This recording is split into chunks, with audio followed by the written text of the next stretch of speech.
Sveiki, mėly bičiuliai, su jumis sveikinasi Jaunimo naujienos. Noriu padėkoti visiems, kas prenumeruoja kanalą, pasidalina vaizdo įrašais, juos pakomentuoja ir paspaudžia patinka, nes tai yra didžiausias paskatinimas kurti toliau. Taip pat noriu nuoširdžiai padėkoti visiems, kurie paremėte Jaunimo naujienų anketą Patreon platformoje, tapdami Jaunimo naujienų laidos sekėjais Patreone ir pervesdami lėšas tiesioginiu bankiniu pavedimu į banko sąskaitą, nurodant mokėjimo paskirtį auka. Nuorodos, kur galima prisidėti finansiškai prie laidų kūrimo, paliksiu vaizdo įrašo aprašyme ir komentaruose. Iš tiesų norėjau šiandien padaryti laidą skirtą savaitės apžvalgai, tačiau matau tam tikrus dalykus vykstančius viešoje erdvėje, kuriuos būtina aptarti. Artėja svarbi data – balandžio 27 diena. Balandžio 27 dieną Vilniuje katedros aikštėje vyks mitingas prieš nekilnojamo turto mokestį. Akivaizdu, kad tikrai daug žmonių suvokė šio mitingo svarbą ir kad jame reikia dalyvauti ir taikiu būdu pakviesti valdžią į dialogą. Prie Facebook grupės nekilnojamo turto mokesčiams protestas prisijungė daugiau nei 12 000 žmonių. Akivaizdu ir tai, kad pasirodo sisteminių veikėjų, kurie ragina neiti į mitingą. Tačiau stebina tai, kad yra asmenų, kurie iš esmės laiko save opoziciją ir lygiai taip pat ragina žmonės neiti į mitingą. Tai panagrinėkime šio mitingo svarbą ir kodėl jame reikėtų dalyvauti.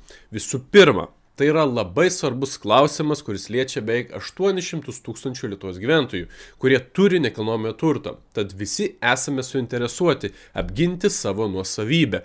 O gyvas atėjimas, realių žmonių susirinkimas duoda labai didelį efektą. Antra, tai yra klausimas, kuris vienyje asmenys, kurie gali turėti visai skirtingas pažiūras kitais svarbiais politiniais klausimais. Didelė bėda Lietuvoje yra susivienijimo klausimas. Opozicijai eilę metų to nepavyksta tinkamai padaryti. Tačiau Sąjūdžio mitingai, Baltijos kelias, referendumas dėl žemės nepardavimo užsieniečiams, šeimų maršas, protestas prieš vadinamai galimybių pasą ir taip toliau buvo tos problemos, kurios labai sutelkė tautą. Dauguma žmonių supranta, kad valstybės nepriklausomybė, valstybės žemė, teisė savo kūną bei šeima yra itin svarbu, tad noras apginti šias vertybės privertė žmonės susitelkti. Lygiai taip pat protestas prieš nekilnojamo turto mokestį gali suvienyti labai daug žmonių, nes daug žmonių supranta, kad privati nuosavybė, nuosavas namas yra gerai, tai yra laisvė, kurią būtina apginti. Tačiau pasiekėme problemą. Pasigirsta kritika organizatorių Raimundui Šimaičiui, kad jis kažkada kažką yra ne taip pasakęs, ne ten pažiūrėjęs ir taip toliau. Tad kaip minėjau, šis mitingas yra dėl labai svarbaus klausimo, kuris liečia didelę dalį Lietuvos žmonių.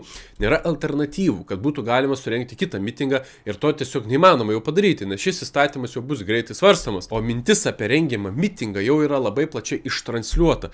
Tad kodėl tokiu svarbiu momentu reikia analizuoti, ką kažkokiu klausimu tai pasakė asmuo, kuris organizuoja mitingą. Ar mes čia renkame prezidentą ar Seimo narį? Kai jį rinksime, tuomet bus galima kritikuoti asmenį dėl jo politinių įsitikinimų. Tačiau mitingo organizatorius yra žmogus, kuris svarbiu momentu imasi iniciatyvos, kai visi kiti tyli ir nieko nedaro.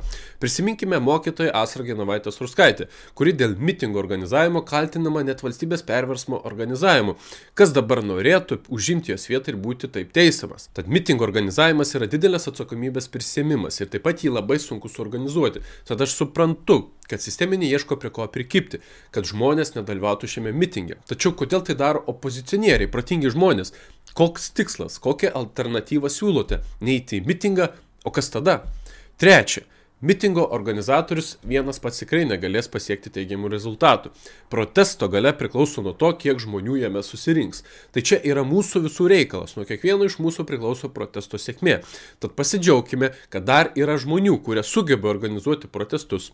Pasidžiaukime, kad protestas prieš nekilnojamo turto mokestį vienyje daug žmonių, nesiskaldykime tarpusavyje ir aktyviai bei taikiai jame dalyvaukime. Iki.